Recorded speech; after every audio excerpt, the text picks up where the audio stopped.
¿Qué cosas que pasan en clase?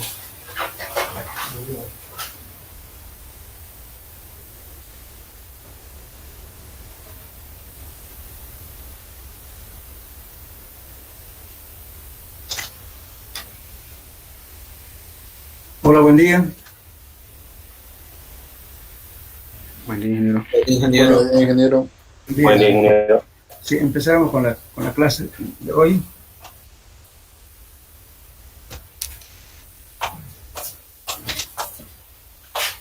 Bueno, vamos a ver sobre las propiedades hidráulicas del suelo.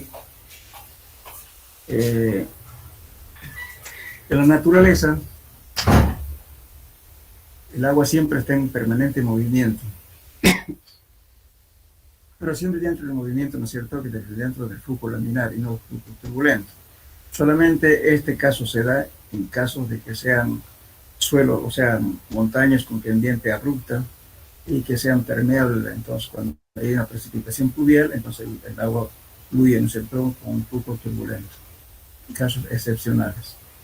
Normalmente el agua es dentro del túnel laminar, pues las velocidades son muy pequeñas, ¿no?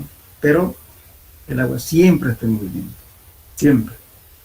Por esa misma razón, por el flujo que es permanente en los suelos, muchas veces, vamos, para que entiendan mejor, cuando hacemos, por ejemplo, un pozo de agua y no lo utilizamos un buen tiempo,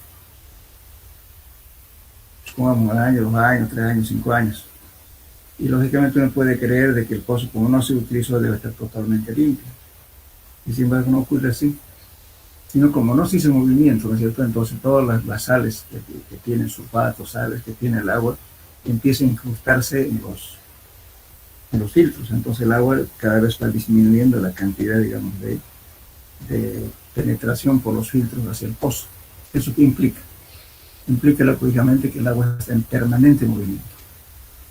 Por esa misma razón, ¿cierto? Entonces, este movimiento permanente en los suelos hace que haya problemas en diferentes estructuras, por filtración e infiltración.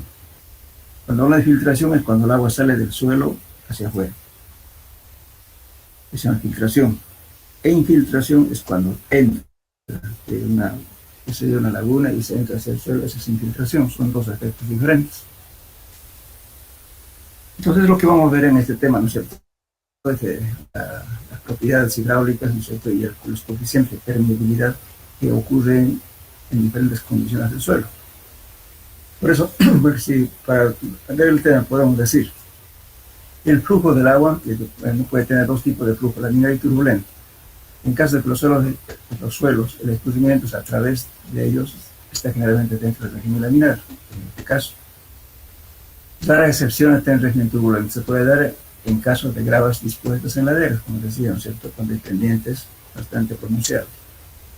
Ahora, el flujo laminar, bueno, ya saben ustedes de hidráulica, ¿no es cierto?, pero de todos modos, cuando ocurre el flujo laminar es cuando las líneas de flujo permanecen sin juntarse entre sí en toda su longitud, excepción hecha del efecto microscópico de las mezclas moleculares.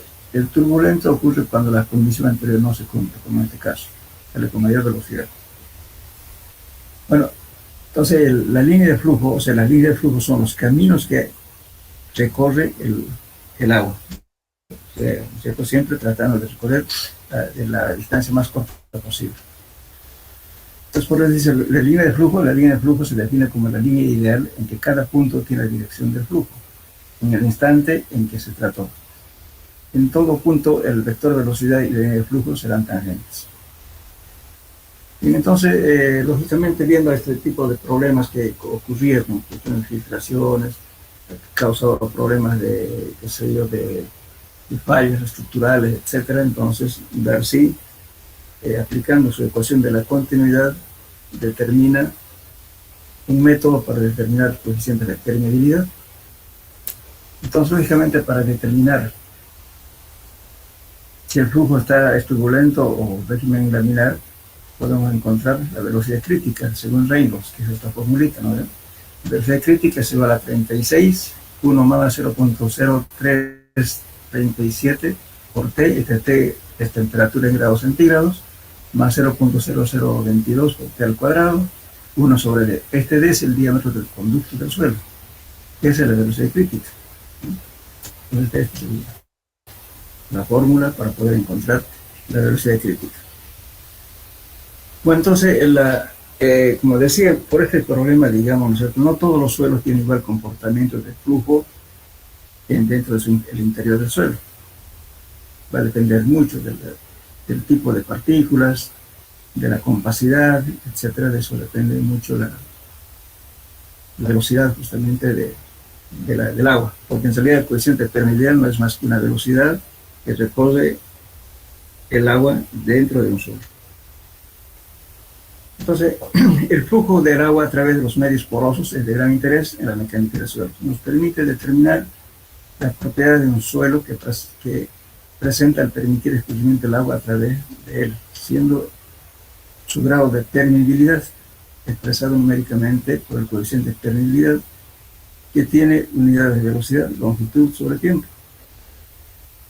Entonces, el conocimiento de la permeabilidad de un suelo es de importancia en diversos problemas prácticos de ingeniería, tales como drenajes, observaciones de niveles de agua, asentamientos, filtraciones. O sea, va a depender mucho, por ejemplo, si nosotros vemos, supongamos que vamos a hacer una estructura que sea, digamos, un lecho de arena que tenga agua. Entonces, cuando estamos aplicando la carga, ¿no es cierto?, inmediatamente la presión que ejerce esa estructura hace que haya interacción entre granos. Eso se llama presión efectiva o presión intergranular. Al haber esa presión, lógicamente, hace que haya disminución de la relación de vacíos. Pues para que haya disminución de la relación de vacíos, si es que hay agua, lógicamente el agua tiene que fluir, tiene que salir. Entonces el coeficiente de permeabilidad en caso de suelo granular es más grande. En cambio, en los suelos finos no. Por eso en los suelos granulares el asentamiento es asentamiento ordinario y rápido. En un suelo fino resulta que los espacios vacíos son más pequeños y las partículas de agua se adhieren a las partículas sólidas y por tanto su permeabilidad es muy baja. Entonces, la presión que se ejerza de una estructura en ese suelo, entonces su asentamiento va a ser mucho más lento, gradual, permanente. A ese asentamiento se conoce como consolidación, que es muy diferente al asentamiento ordinario. Entonces, en esos suelos finos, lógicamente que el agua, al tener bajo coeficiente de permeabilidad, va a tardar mucho tiempo en deformarse, pero se va a deformar en forma continua y permanente, por muchos años. Esa es la diferencia, ¿no es cierto?, entre los dos tipos de suelos, que son los suelos granulares y suelos finos. Entonces la permeabilidad juega un papel muy importante en el comportamiento de los suelos. Lógicamente va a depender mucho para qué vamos a usar ese suelo. Por ejemplo, si utilizamos arcilla para hacer diques, bueno, buscaremos un suelo arcilloso, ¿no es cierto?, que no deje pasar el agua fácilmente por su espacio vacío, por tanto no debe perder agua por filtración. Pero si queremos, digamos, por ejemplo, estamos haciendo una cancha de fútbol, bueno, ¿qué vamos a buscar? Un material permeable, ¿verdad? O sea, una cancha de fútbol, por ejemplo, ¿qué se hace? Se coloca abajo un suelo granular, puede ser arena o arena con grava, encima se coloca una capa de suelo vegetal, que se pone de arma. Cuando llueve, lógicamente que eso tiene que tener una pendiente terminada y en los bordes se colocan tuberías, lógicamente debidamente perforadas con revestimiento de geotextil y grava, de tal modo que el agua escurre hacia la parte lateral, cuestión de minutos. ¿Por qué? Porque su permeabilidad es alta. Y por consiguiente, ya a las pocas horas ya está otra vez disponible el estadio para jugar. Esos suelos entonces son suelos permeables. Por esa misma razón es importante, ¿no es cierto?, saber escoger para qué tipo de cosas vamos a utilizar con cierta característica de permeabilidad en los suelos. Bien. Entonces Terzaghi lo que hizo fue, en la ecuación que él planteó,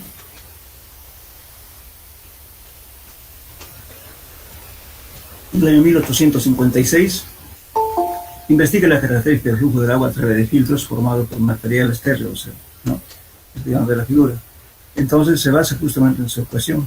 Aquí es caudal, el caudal del agua, ¿no es cierto?, el agua es igual a dB, o sea, velocidad sobre tiempo. Y de eso saca que K es coeficiente de permeabilidad, área es área transversal por donde atraviesa el flujo y es la gradiente hidráulica. Entonces, de esa ecuación él hace esta demostración. Y tiene aquí una muestra de suelo con área transversal A, y la longitud que tiene de correr el agua es una distancia L, que es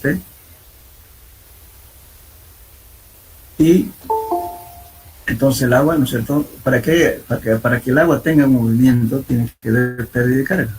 ¿Cuál es la pérdida de carga? Justamente aquí tenemos, en este punto tenemos la presión 1 sobre gamma del agua, que significa la presión del agua expresado en columna de agua, porque la presión se puede expresar en atmósferas, en fin, en bares, o también en columna de agua. Aquí estamos expresando en columna de agua.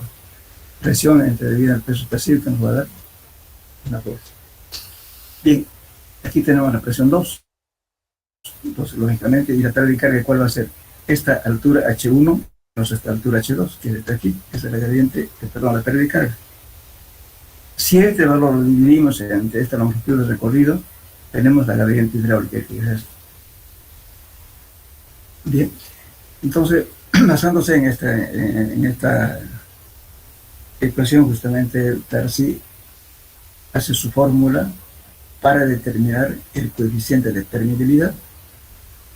Al final ya saben ustedes que Q es igual a A, B por T, D es igual a B por, o sea, la corriente hidráulica perdón, la coeficiente de permeabilidad por corriente hidráulica.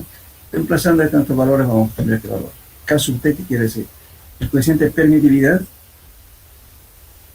a una temperatura cualquiera. Q es el gasto, cantidad de agua, no caudal. Entonces estamos dividiendo en el área transversal donde atraviesa el flujo y la corriente hidráulica y el tiempo que tarda en producir una cierta cantidad. Entonces esto nos da justamente las dimensiones de velocidad, metros sobre segundo o kilómetros por día, como la medida que quiera, pero es velocidad. ¿Por qué dice K sub T? Generalmente cuando determinamos el coeficiente de permeabilidad, vamos a determinar siempre referido a 20 grados centígrados. Entonces aquí hay que hacer una corrección por temperatura.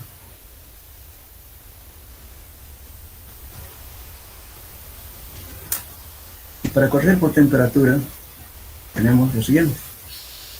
Para llevar al coeficiente de permeabilidad de 20 grados centígrados, damos el coeficiente a una temperatura cualquiera multiplicar por alfa. Ese alfa es corrección por temperatura. Y la corrección por temperatura no es más que la viscosidad del agua a una temperatura cualquiera, dividido entre la viscosidad del agua a 20 grados centígrados. Eso es alfa. O en su defecto también pueden encontrar este valor. Si no conocen la viscosidad del agua, pueden utilizar la fórmula de Helmholtz y calculan esto. Estos constantes, este P que ven aquí, es temperatura de grados centígrados, igualmente aquí. Entonces esto les va a dar la viscosidad del agua a temperatura que quieran calcular.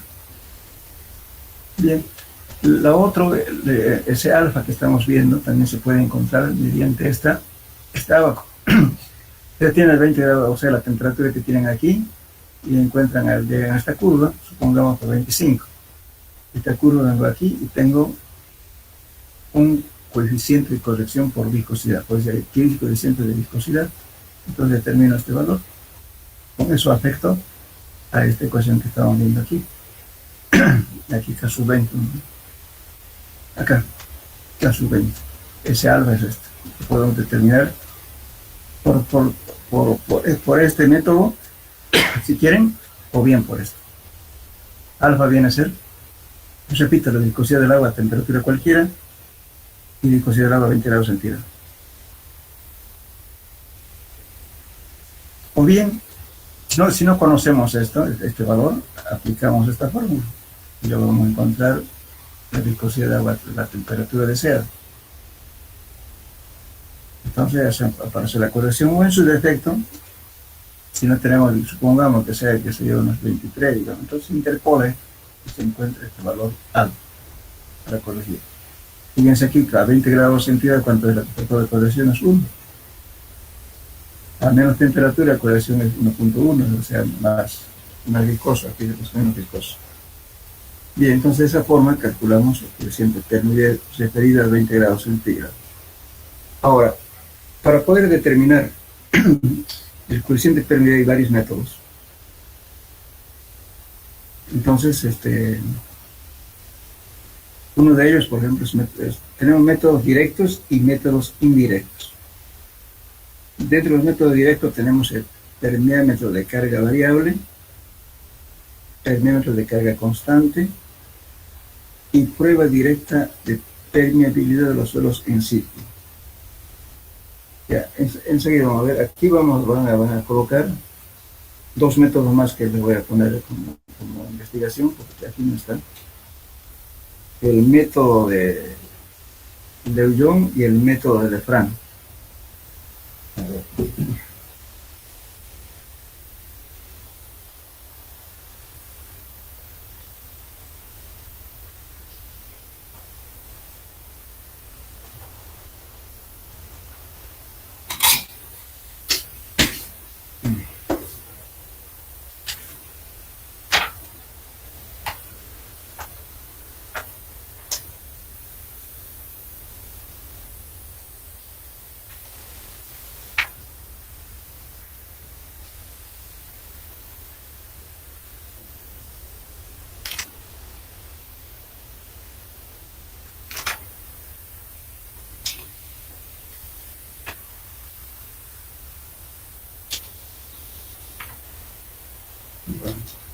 Entonces vamos a ver, primeramente, antes de entrar al tema, vamos a ver Vamos a describir los métodos que existen.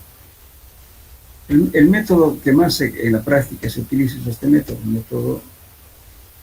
Dentro de los métodos directos, el método que más se emplea es el método de carga variable o nivel variable. También algunos ponen carga o nivel variable, en otra parte van a encontrar nivel variable.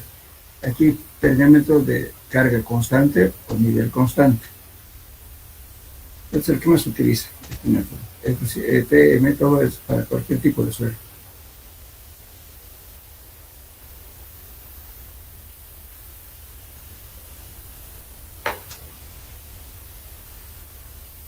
Bueno, vamos a la descripción de ese método. Y los métodos indirectos son métodos de cálculo a partir de la curva gravimétrica, cálculo a partir de la prueba de consolidación y cálculo con la prueba horizontal de capilaridad. Son métodos indirectos. Vamos a ver el perimetro de nivel variable. Este es el esquema que corresponde a este método. Fíjense que tengo caso T, A es el área transversal de la bureta, esta es una bureta graduada. ¿Saben qué es bureta, no es cierto? Hola. Sí, se escucha, ingeniero. ¿Saben qué es bureta? No, ingeniero. Bueno, si ustedes han ido al laboratorio de química, digamos, van a encontrar, este es un pedestal, ¿no es cierto? Es portabureta. Un pedestal, una plancha metálica, de madera también ahí, y una varilla de metal con un gancho, con una pinza que agarra un tubo de vidrio con escala, ¿no? Puede ser, hay diferentes medidas, puede ser 100 centímetros cúbicos, 200 centímetros cúbicos, dependiendo. Entonces una bureta no es más que un tubo de vidrio con escala. Y aquí tiene una pequeña llave para cerrar y abrir la llave. Ese es bureta.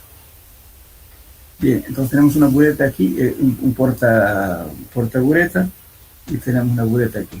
Muy bien, con su escala respectiva. Luego tenemos un cilindro, es del mismo molde. La ventaja de este tipo de ensayo es que utiliza los mismos cilindros de hacer el ensayo de Proctor para compactación. Entonces, mediante este método podemos hacer la permeabilidad a diferentes densidades. Entonces, la muestra es como repito, un molde, ¿no es cierto?, de Proctor para hacer la curva de compactación, la misma. Entonces, colocamos en una base y colocamos la muestra dentro de este cilindro. Entonces, este cilindro tiene la altura de la muestra, es una longitud L, que viene a ser este de aquí. El área transversal de la bureta es este A minúsculo. Y cerramos herméticamente una vez colocado acá, lógicamente, aquí una piedra porosa, aquí un pequeño tubo, ¿no es cierto?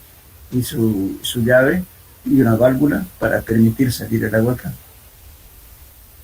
Es una probeta graduada. Y colocamos el suelo aquí, vamos a tener una área transversal A y la longitud que va a recorrer el agua desde aquí hasta aquí abajo. Esa es L.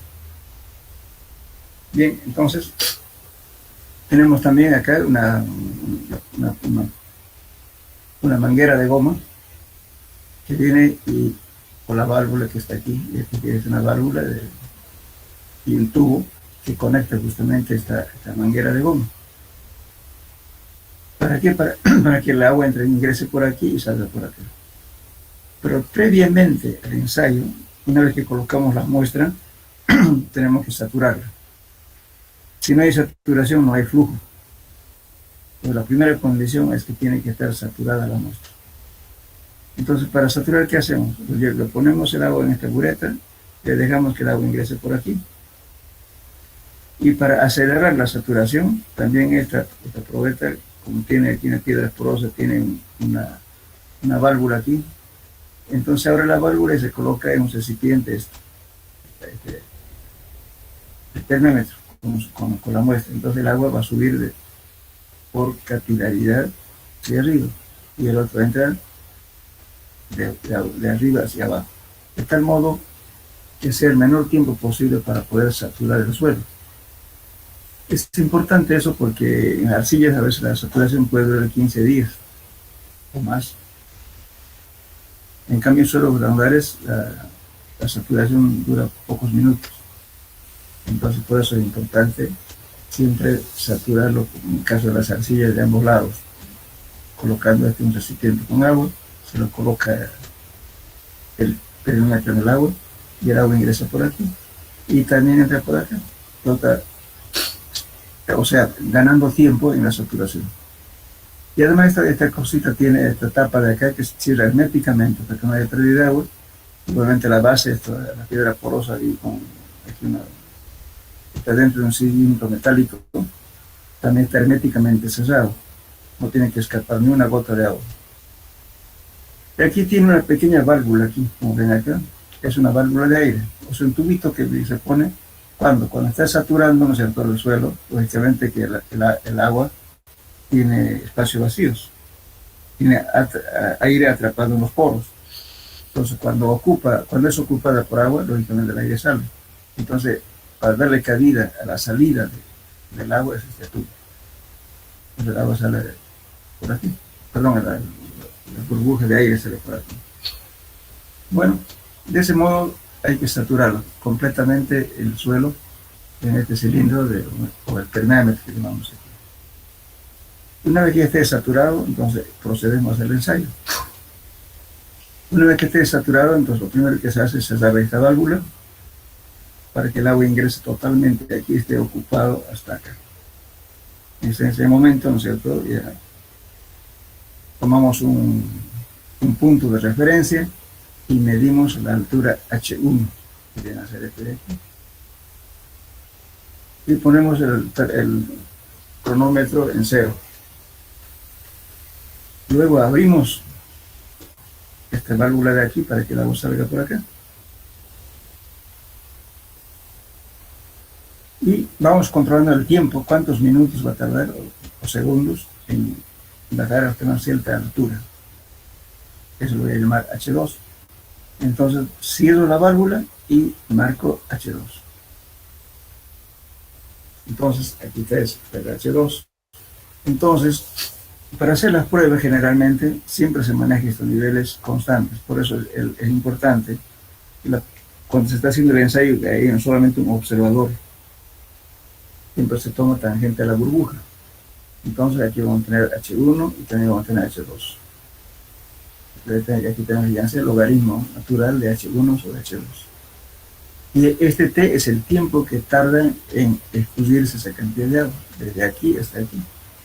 Que se mide en la laboratoriamente, tiene que cumplir que la cantidad de agua que entra tiene que ser igual a la cantidad de agua que sale. Tiene que cumplir esa condición. Entonces, con eso estamos tomando punto de referencia. Fíjense aquí, puedo ver si tengo una mesa aquí, pongo una regla acá y lo voy a medir H1 y lo voy a medir también H2. Se pone un punto de referencia. Muy bien, entonces con eso determino y de la fórmula. Este A, como repito, es el área transversal de la donde en el cilindro donde está la muestra. Y T es el tiempo de descubrimiento. Con eso calculo el coeficiente de permeabilidad. ¿Y caso T qué significa? T, lógicamente aquí voy a colocar un termómetro y voy a medir a qué temperatura está el agua con la cual estoy haciendo el ensayo. Entonces, en base a la temperatura que me indique, entonces yo tengo que hacer la corrección por algo. Entonces, este caso T, voy a corregir aquí. Caso T multiplicado por algo. Corrección por temperatura. Entonces, este es el valor que voy a colocar en el informe. ¿Cuánto es? El coeficiente de permeabilidad. No sé si está claro o van a entender.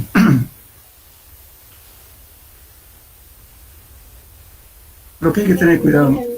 Sí, escucho. No, decía que sí se entendió. ¿Entendió, no? Ahora, escúcheme, cuando es arcilla, generalmente va a estar varios días, ¿no es cierto?, aquí el agua entrando de a poquito y también va a salir poquito. Entonces, si lo dejamos a la intemperie, entonces por la temperatura se va a evaporar el agua. En ese caso, ¿qué se hace? Se coloca aquí en la cabeza de la bureta un globito de caucho que utilizan los niños en las fiestas. Se coloca aquí para que la evaporación no se vaya, sino que si se evapora, que caiga otra vez aquí a la bureta. Lo mismo aquí, también acá se coloca protección para que el agua que está saliendo no se evapore, porque vamos a avanzar varios días en ensayar. Entonces, está cayendo gota a gota, imagínense, en el día se va a perder, se va a evaporar, pues eso hay que cuidar. Eso ocurre generalmente en suelos arcillosos, pero en arena y limo es rápido, entonces, se puede hacer en 2 o 3 horas y hacerse el ensayo. Pero en arcilla les dura días. Ahora, en caso de que esto no saturaría en más de 20 días, entonces tomamos el mínimo valor. Enseguida lo hemos tratado. El mínimo valor que se acostumbra a tomar es 1 por 10 a la menos 9 centímetros por segundo. Y lógicamente no se considera que el suelo es totalmente al 100% impermeable, no, es un valor mínimo. Porque si no, va a pasar un año y no va a saturar el suelo, entonces pues no va a esperar tanto tiempo, entonces pone el valor mínimo. Entonces, con eso trae lógicamente un valor muy bajo, 1 por 10 a la menos 9 centímetros segundo. Entonces ese es el método del nivel variable o carga variable. ¿Entendieron, no? Entonces, cuando ustedes hagan el ensayo en laboratorio, no trabajen con arcilla. Agárrense arena y hagan el ensayo. Se lo va a durar en 2 horas, lo hacen todo el ensayo. Entonces, cuando es arena, lo que se hace es el promedio de este valor. Entonces, se hacen varios ensayos, ¿no es cierto? Pero se mantiene constante H1 y H2. Lo que va a variar es el tiempo. Entonces, el promedio del tiempo, con el promedio del tiempo calculan la permeabilidad. Se hace 1, 2, 3 ensayos y luego se promedia el tiempo. Mantiene en sí constante la altura H1 y H2. Eso es lo que hay que mantener constante. Entonces el tiempo va a variar un poco. Entonces el tiempo se saca T1 más T2 más T3 dividido entre 3, que es el tiempo promedio, el cual van a colocar aquí. Pero si es arcilla, entonces no se puede hacer ese lujo, solamente es un valor. Porque tardaría mucho tiempo en ese ensayo. Bueno, por eso es importante también, ¿no? Cuando se hacen algún trabajo ustedes, cobrar, pues no es lo mismo que estar controlando un mes su ensayo que hacer en 1 hora. Entonces, así van a tener que cobrar un poquito más caro. Por cuidado que se tiene. Bueno, el otro caso es prueba de permeabilidad con permeómetro de nivel constante o carga constante también. Este método es el método más simple de hacer el ensayo. Y justamente estamos usando su fórmula, lógicamente es la fórmula general de Darcy, donde Q dice el desgasto, la cantidad de agua, área transversal donde atraviesa el flujo, y la gradiente hidráulica, y T el tiempo de escurrimiento. Entonces, partiendo de esta ecuación, justamente Darcy formula esta ecuación para carga variable. Pero parte de esta es la ecuación general. Entonces, en el método de carga constante, se hace lo siguiente. Usted toma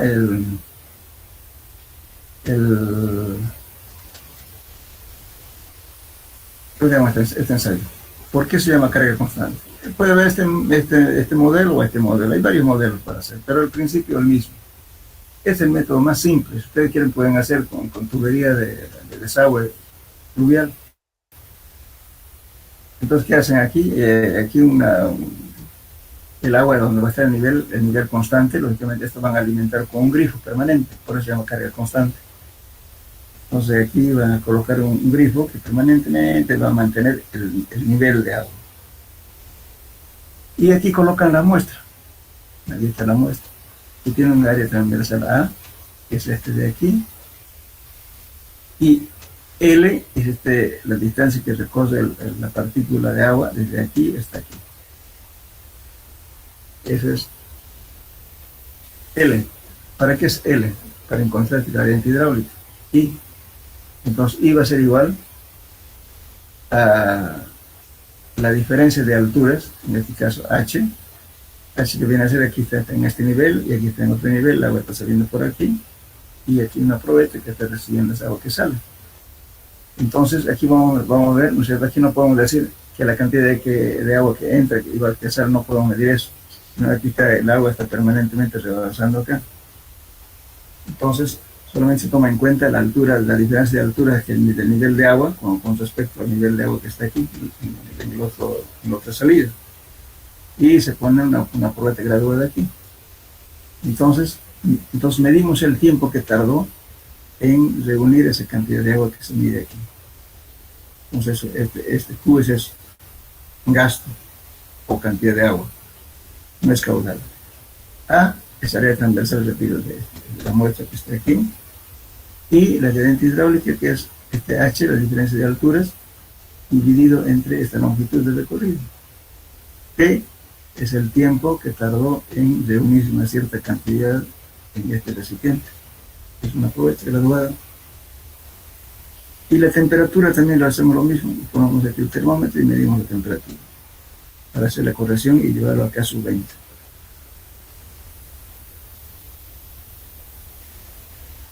Ese es un método más simple. Como les decía, pueden hacerlo en forma casera si quieren. Es sencillito. Una cañería de 4 pulgadas. Aquí le colocan una pequeña malla, número 200. Aquí también número 200. Y luego lo encajan, o en su defecto se coloca un papel filtro aquí, para que no haya desmoronamiento de la, porque esto solamente sirve para suelos granulares, no sirve para suelos químicos, solo para suelos granulares.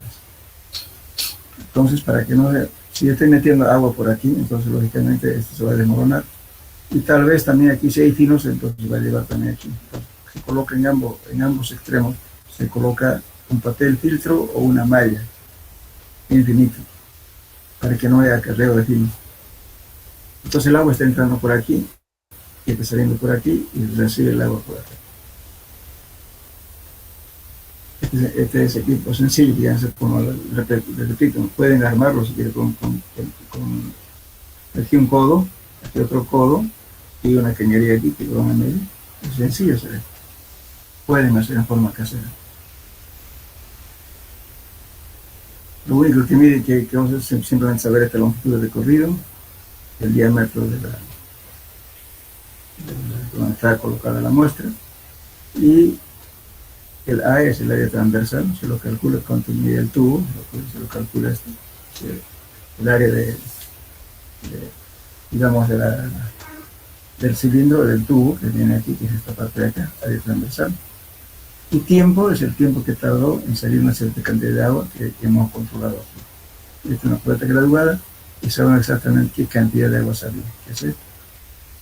Es sencillo, pero aplicable solamente en casos de suelos granulares, no en suelos finos.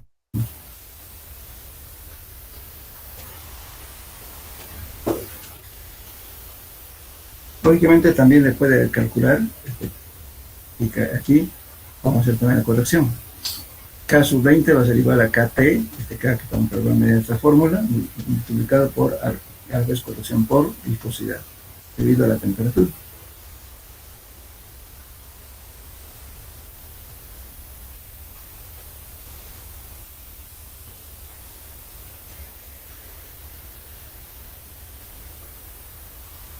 Bien, pero fíjense los defectos que hay en este caso.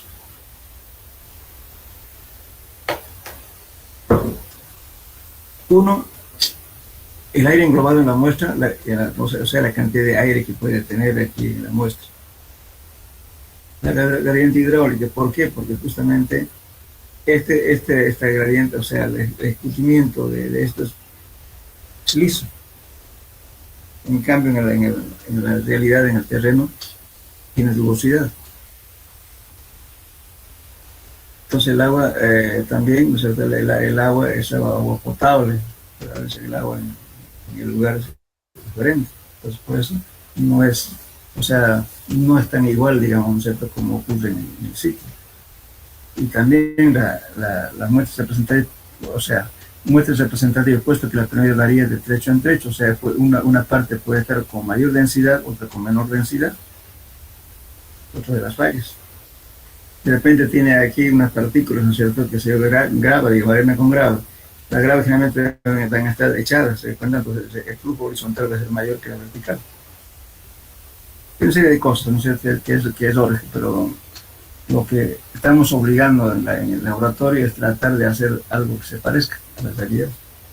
Entonces, son uno de los factores que uno no es un reflejo exacto de lo que ocurre en la naturaleza, es aproximado. Bien. ¿Entendieron los dos métodos o no? Para que le explique.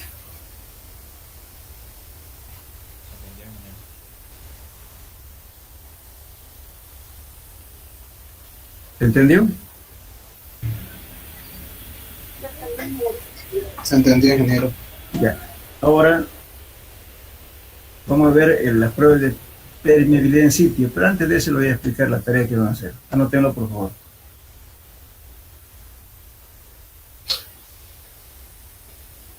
Indicar el procedimiento para determinar el coeficiente de permeabilidad por el método de Lefranc, L-E-F-A-R,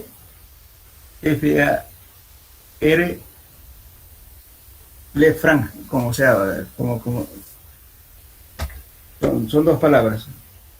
Le es uno, L-E, Frank, F-R-A-N-K, Frank.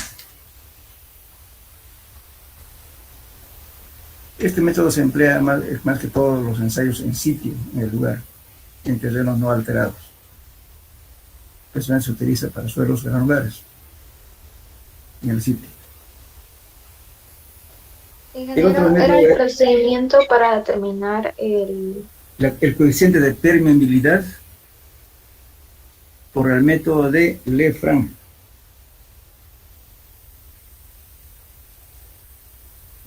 Está bien. Ya. Ahora, el otro método, también lo mismo. Indicar el procedimiento para realizar el ensayo de permeabilidad por el método de Leuillon, L-E-O-G, Leuillon, así es, Leuillon, Leuillon, escribe Leuillon. Este método, le voy a explicar la diferencia. Este le decía, bueno, el método de Lefranc es para suelos granulares y para determinar in situ. El método de Leuillon especialmente se utiliza en rocas. Supongamos que estamos en rocas tanto para represas como también para túneles. ¿Y en qué consiste el método? Más o menos, porque al final de cuentas te lo van a leer. Pero más o menos ese método, ¿en qué consiste? El método de Lefranc es sencillo. Se hace un agujero, se mete en tubo y van a medir, ¿no sé, los caudales en función del tiempo. Eso es sencillo. En cambio, el método de Lefranc es un poquito más moroso. Entonces, ¿qué se tiene? Supongamos que estamos haciendo una represa. Queremos ver si tiene filtraciones, si va a tener filtraciones o no. No filtraciones, sino infiltraciones. ¿Qué es lo que queremos hacer, no es cierto? Vamos a escoger un lugar más angosto, ¿no es cierto? Y para cesar, ya sea con hormigón o con tierra, ¿no es cierto? Puede presa de tierra, puede presa de hormigón. Pero si lo cierran, lógicamente el nivel de agua va a subir y va a haber presiones laterales. De repente esas presiones laterales son tan fuertes, ¿no es cierto?, que el agua se va a infiltrar hacia la parte lateral. Y por consiguiente, ¿no es cierto?, va a haber pérdida de agua por infiltración. Yo tengo que medir eso. Si lo puede considerar como suelo apto para, o como material apto para hacer mi cierre, o tengo que hacer algún tratamiento. Entonces, esta prueba se hace lo siguiente: primeramente se agarra, ¿no es cierto?, se perfora con corona de diamante. Podemos hacer las pruebas cada cambio de material o cada metro o cada 2 metros. dependiendo de la formación geológica. Entonces perfora a rotación con diamante y luego se saca la herramienta, donde quiero hacer la prueba. Quiero la herramienta y coloco un tubo de alta presión y un packer. El packer es como, hablemos en términos más creíbles, digamos, más criollo. En vez de hablar de packer, voy a hacer un tapón, un retén, por último. Pongo el tubo, lo pongo con un anillo así, que me cierre herméticamente eso. A través de ese tubo voy a meter agua de alta presión. Esa presión que voy a meter de agua está simulando la presión que puede tener el agua, ¿no es cierto?, de la inversa del agua, cuánto de presión va a haber, va a ejercer sobre las paredes, esa presión que trato de simular.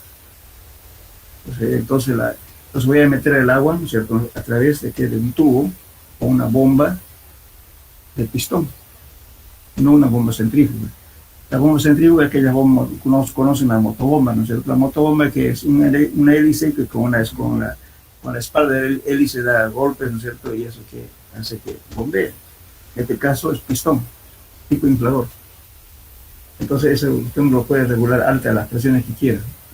Acelera el motor, le da mayor presión. Le acelera, menos presión. Entonces se va a meter el agua a través del tubo con alta presión, a la presión ya requerida. Muy bien. Entonces, ¿qué tiene que tener? Un medidor de presión, para saber con cuánto de presión está metiendo el agua. Y además va a tener que tener un medidor de agua, para saber qué cantidad de agua le está metiendo. Porque con la bomba va a meter, entonces tiene que tener un medidor de agua. Entonces, si no cumple, ¿no? Si es excesivo a la cantidad que admite el método, entonces tengo que hacer mi tratamiento del suelo. Ahora, si no es muy poroso, entonces va a haber poca pérdida, entonces no pasa nada. Yo puedo directamente hacer el cierre y no pasa nada, no hago ningún tratamiento. Pero si tengo el suelo fracturado, una roca fracturada o meteorizada, entonces tengo que hacer un tratamiento. Con eso voy a determinar el número de hoyón. Voy a decir muy bien, el número de hoyón dice esto, entonces está fuera de norma. Por lo tanto, tengo que hacer un tratamiento. Si no, no voy a tener mucha pérdida por filtración. Para eso se utiliza este método de hoyón. Ahora, lógicamente, ¿y cómo se hace el tratamiento? Si ese suelo, si ese terreno no era apto, tiene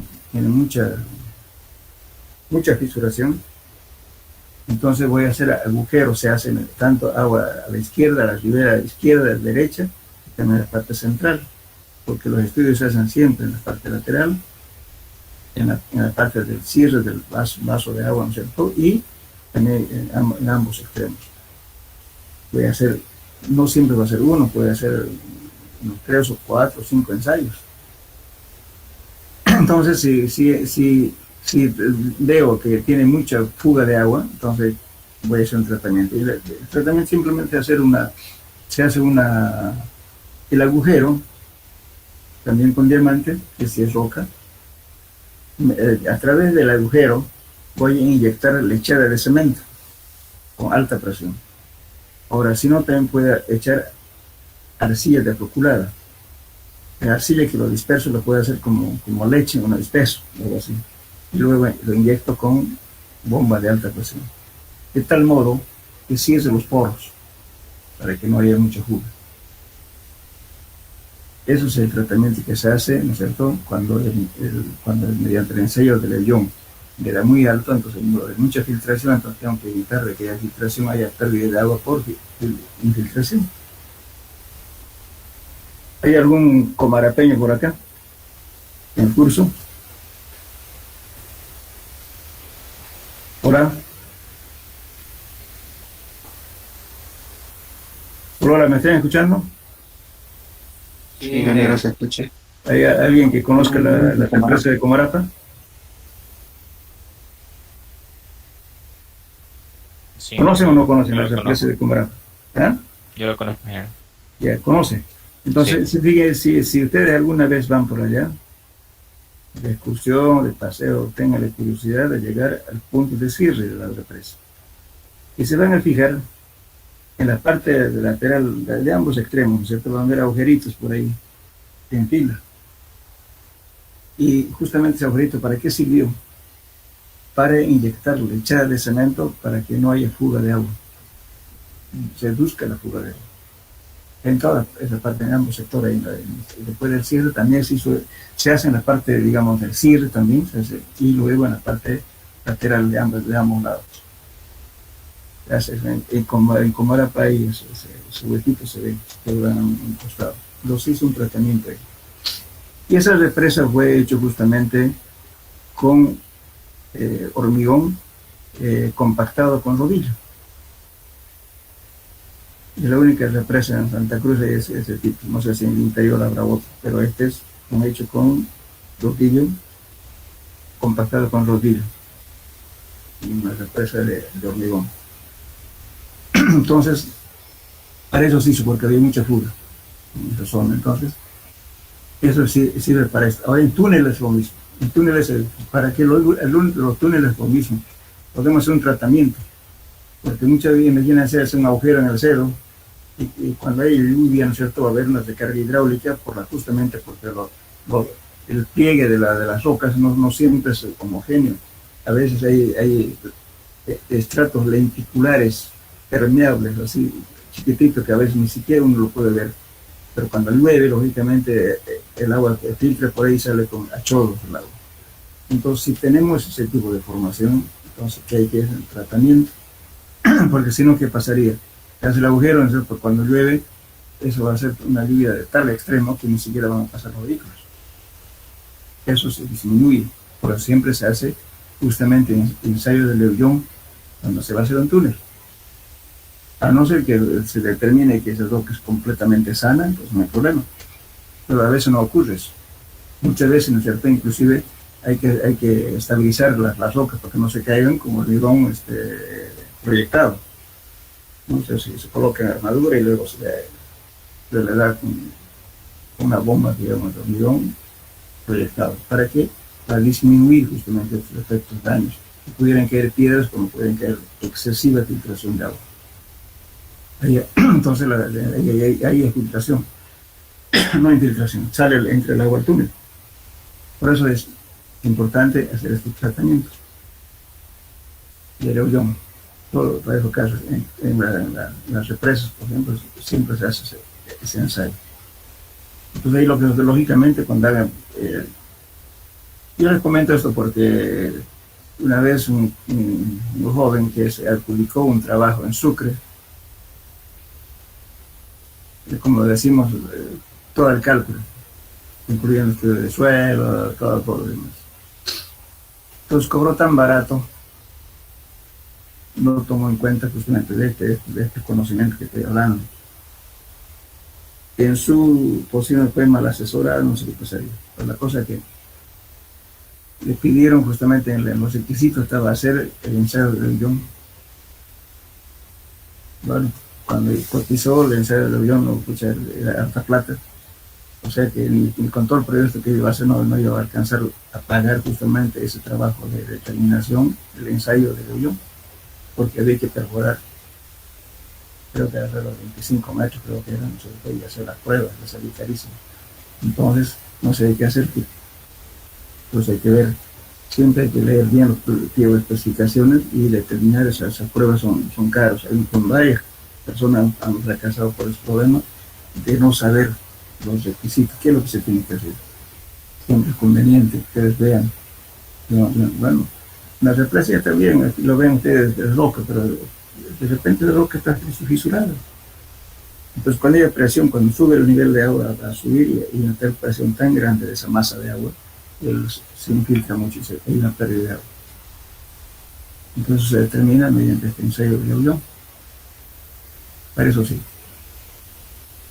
Eso me lo van a escribir, no lo puse aquí, no olvidé colocarlo. Pero de todos modos, háganlo como tema de investigación. Me lo completan cuando les dé la pregunta del cuestionario. Me lo ponen al final. ¿Una pregunta?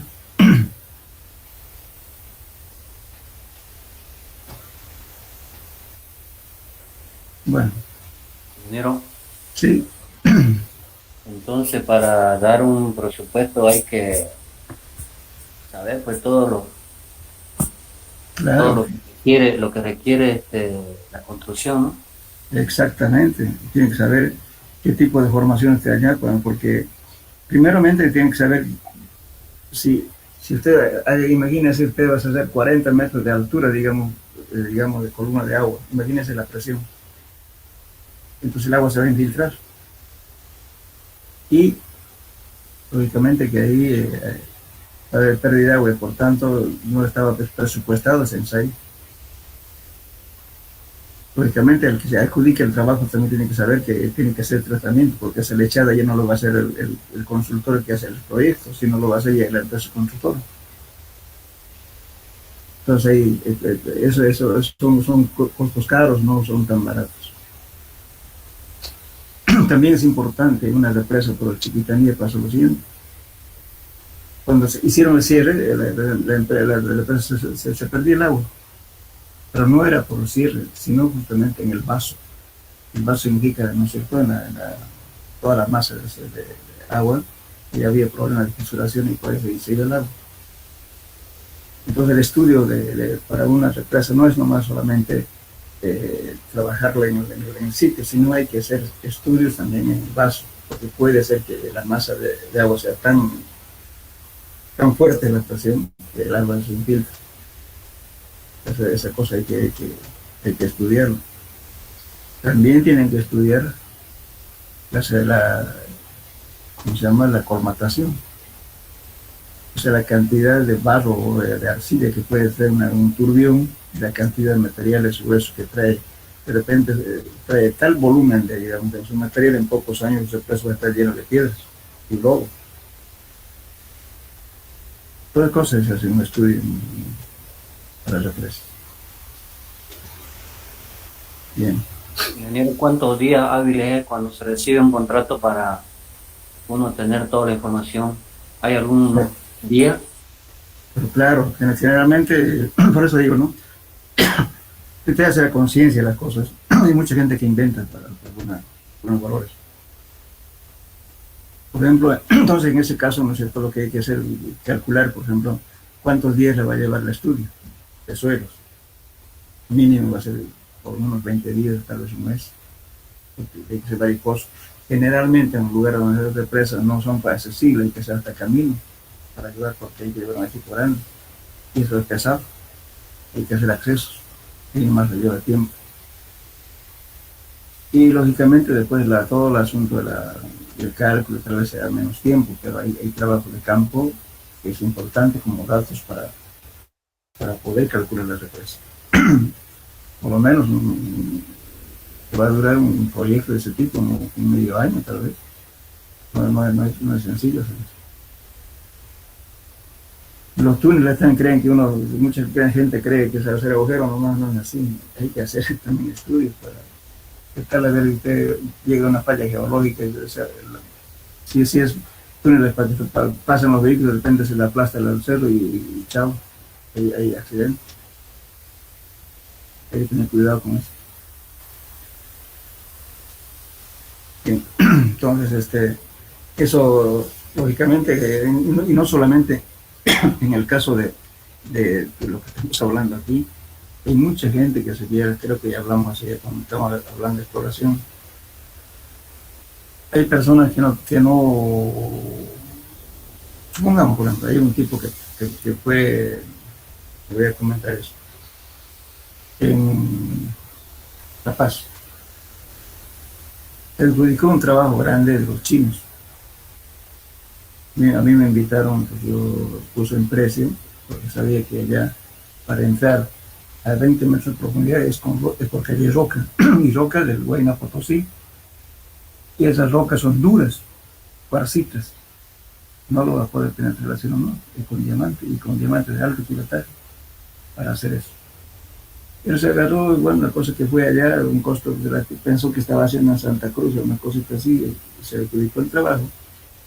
Bueno, fue allá, no pude entrar ni a 2 metros, la zona que estaba él. Entonces, ¿qué hizo? Agarró, contrató una retro y bueno, y se excava el reto cuánto va a cavar, 3, 4 metros, 5 metros máximo. Y saca el material, ¿no es cierto? Bueno, dice aquí graba, graba, graba. No, señor, los chinos le dicen muy bien. Usted había hecho un contrato de perforar y darnos datos hasta 20 metros. Tanto tiene que cumplir. Y bueno, el tipo no tenía equipo para hacer este ensayo. Y empezó a buscar a la gente, cotizó a todo el mundo, pero ¿quién iba a hacer gratis? Pues nadie. O sea, no le alcanzaba la plata que le estaba cobrando ni para hacer un agujero. ¿Se encuentra? Imagínense, un SPT normal puede costar alrededor de, digamos, qué sé yo, 35, 30 dólares, algo así, por metro. Pero en roca, si es duro, mínimo son 250, 300 dólares el metro. Porque una corona de diamante debe costar 1200, 1300, ¿no? Y eso puede avanzar solamente unos cuantos centímetros, que es duro. La herramienta es cara. Entonces, y por ahí vaya la cosa. Por eso siempre es conveniente ver la cosa. No les atemorizarnos, sino no les pase a ustedes que no saben qué hacer. Una cosa firmado, ¿qué van a hacer? Pero tienen cuidado con eso. Pero por eso siempre es bueno indagar que hay en esa zona, ¿verdad? Que siempre hay referencias.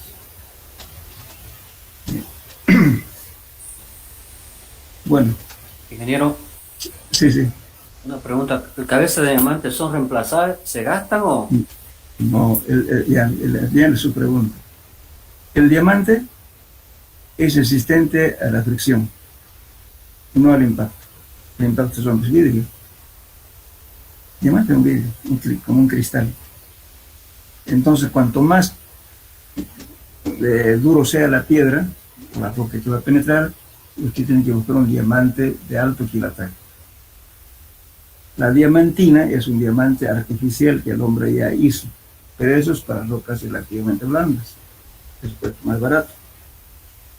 Pero si tiene cuarcitas o cuarzo, usted tiene que tener una roca que sea realmente abrasiva, y generalmente son rocas impregnadas, que es el diamante natural que lo traen de Sudáfrica y de otras partes, impregnado. Usted a simple vista no lo va a ver el diamante, a no ser que sea contra el sol para que algo brille. En cambio, los diamantes más ordinarios, los granos son más grandes, se ve, pero eso solamente con formaciones blandas.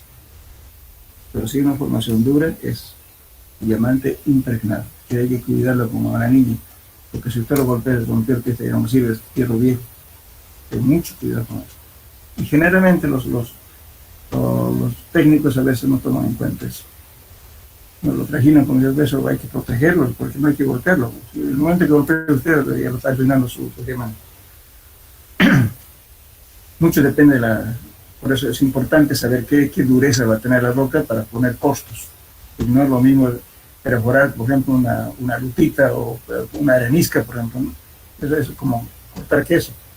Pero a ver, vaya una cuarcita que es duro, que no va a poder.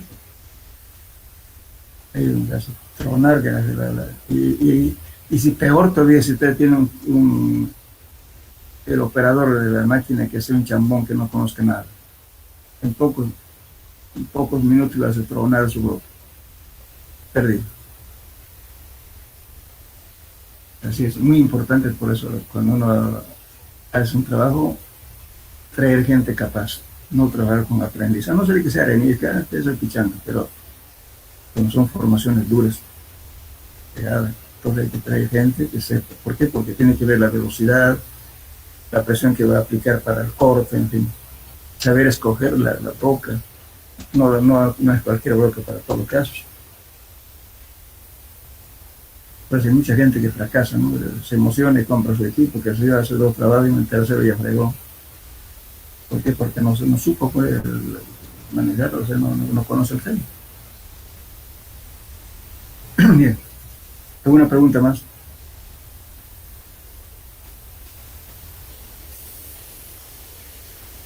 Bueno, vamos a ver ahora. Perdón, ¿alguien preguntaba algo? Gracias, ya. Ya. Bueno, vamos a ver la otra prueba es la prueba de permeabilidad in situ. Esta prueba se realiza en el mismo lugar de trabajo, realizando 3 perforaciones. Fíjense, aquí tiene una perforación principal, por eso aquí dice boca de pozo principal. ¿Qué son boca de pozos de observación? Pues, aquí lo mismo. Este es como un trombo simétrico, ¿no? Entonces estos son el nivel de agua. El nivel de agua es como un trombo, repito, no son líneas rectas, sino varía. Entonces, ¿qué hacemos para esto? Hacemos una perforación, vamos a ver 2 tipos de flujo confinado y flujo no confinado. Flujo confinado, flujo inconfinado es cuando la superficie, digamos, o sea, el estrato está encima y el estrato impermeable está abajo. Entonces, ¿qué hacemos? Aquí tenemos una boca de pozo principal, pozo de observación, donde la distancia del eje de la boca del pozo a la observación del pozo de observación 2, observación 1. Y medimos justamente hasta qué nivel está el estrato impermeable. Aquí tenemos H2 y H1. Bien, entonces, en esto, una vez hecho esta perforación, medimos los niveles en los cuales se encuentra, seguramente inicialmente, el nivel de agua va a estar por aquí. Entonces, todos los pozos van a estar aquí, inclusive un poquito más arriba, porque ahí está el nivel estático. Entonces, cuando empieza a bombear, pues este nivel empieza a bajarse. Este se llama rebajamiento de los niveles freáticos, por el nivel de agua. Que se emplea mucho en los sótanos, en construcciones que tenemos que tener debajo de la superficie del suelo. Tenemos que hacer un tanque, de repente tenemos que hacer esto, bajar el nivel para hacer el tanque aquí. Si no, no nos va a permitir cómo vamos a colocar la losa aquí de un tanque. Si el agua está aquí, arriba. Entonces, en ese caso se hace este tipo de cosas. Muy bien, entonces aquí tenemos un pozo, boca del pozo principal, vemos, y aquí el pozo de observación. Entonces vamos a determinar justamente, ¿no es cierto?, cómo se va abatiendo esta línea que era la superficie del nivel freático. Vamos a ir bajando. Va a haber un momento en que esto se va a mantener constante, ya no va a bajar más. Entonces, medimos, ¿no es cierto? Entonces, con la bomba estamos determinando la cantidad de agua que sale por unidad de tiempo. Este viene a ser Q. Y logaritmo de R2, R1 es la distancia, ¿no es cierto?, de la boca principal a los pozos de observación. H1, H2 es justamente el nivel que estoy colocando la sonda, estoy midiendo cuánto es mi H2, cuánto estoy bombeando, H1, cuánto bombeo. Voy a bombear hasta que este nivel sea constante. En ese caso yo puedo calcular mi coeficiente de permeabilidad, ¿cierto?, de este pozo con un cierto caudal. Aquí. Entonces este es el valor de K. Entonces fíjense aquí que van utilizando logaritmo natural y aquí logaritmo en base 10, multiplicado por 2.3. Por ejemplo, en los exámenes a veces se equivocan. Se plantan cualquier logaritmo, ¿no? Si están utilizando los logaritmos en base 10, tienen que multiplicar por 2.3 y aquí directamente. Entonces, esto nos va a dar el coeficiente de permeabilidad para flujo no confinado. Flujo no confinado es por cuando arriba está el acuífero principal, abajo está el impermeable. Ahora, para el asunto de flujo confinado, que es este caso, el estrato permeable está abajo y el estrato impermeable está arriba. Entonces, en ese caso, lo mismo, ¿no es cierto? Medimos la altura que queda del estrato impermeable al estrato permeable, hasta la profundidad que uno hace el pozo. Hasta ahí lo consideramos este D.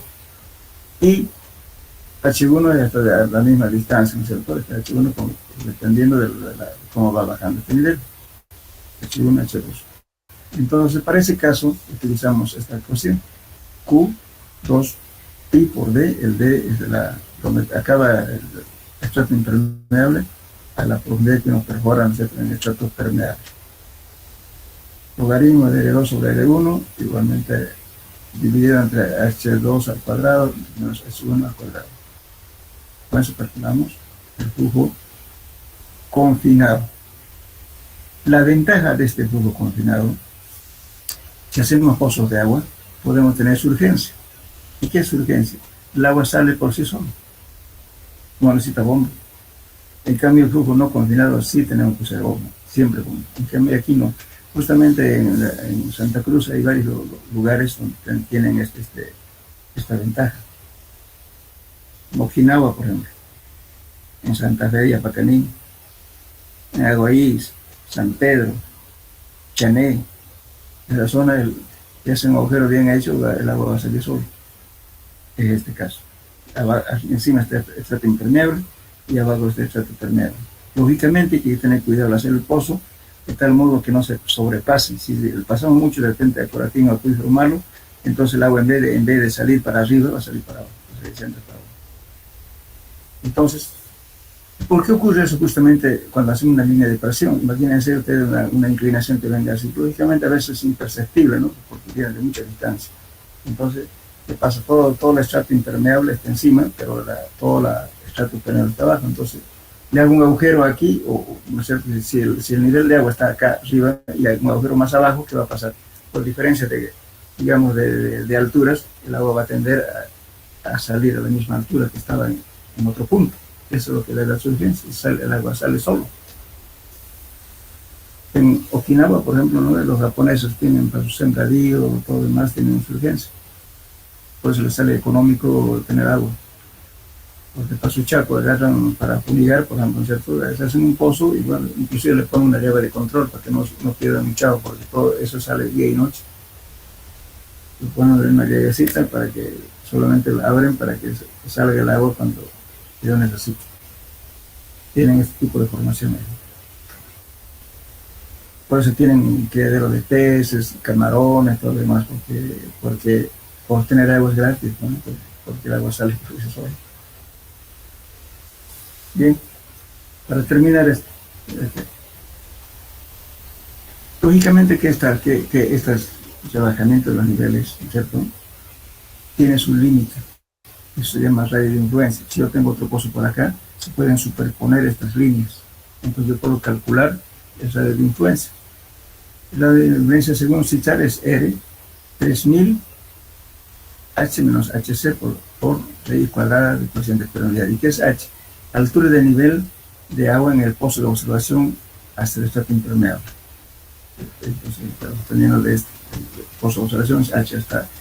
Ahora, el HC, altura de nivel dinámico en el pozo principal. Altura dinámico, cuando coloqué una bomba, ¿no es cierto? Supongamos aquí, voy a poner una bomba, ¿no es cierto? Y voy a bajar hasta una cierta altura. Eso es el nivel dinámico. Eso es lo que mido aquí, eso significa HC.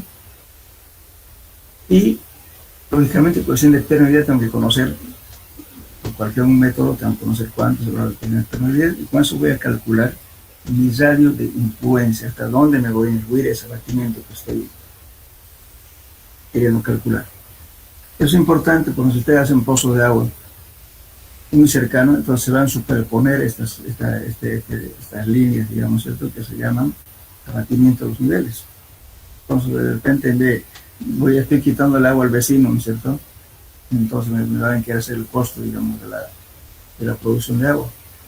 Peor si es agua para vender. Por eso no es cuestión, digamos, hacer pozos muy cercanos. Entonces hay que medir el radio de influencia, hasta dónde me influye esto. Para eso es esta ecuación. Bueno, entonces eso sería en cuanto a este dato. Después en la próxima clase vamos a llevar los métodos indirectos. Yo mi ejemplo. Los métodos indirectos, digamos, en ese caso. Entonces me van a hacer la tarea del método de Young y el método de Lefranc, como tarea complementaria a este tema. Bueno, llegaremos aquí en 2 horas. Creo que por ahora. Ingeniero, ¿Sí? una preguntita, por favor, antes que no entendí bien, hubo un ruido acá. Cuando dijo usted, cuando usamos el logaritmo decimal o neperiano, algunos nos equivocamos. Sí. Cualquiera de las dos saca el resultado. Claro, pero aquí logaritmo natural, ¿cierto? L sub n, por eso, ¿verdad? En cambio, que aquí en vez de 10, por esto multiplicando es el valor de E, 2.3. Entonces, si usted va a usar el logaritmo en base a 10, tiene que multiplicar por 2.3, que es el valor de E. O si no, directo. Por eso no es nomás indistintamente. Algunos resulta que Utilizan este logaritmo, pero no lo multiplican por 2.3. Olviden.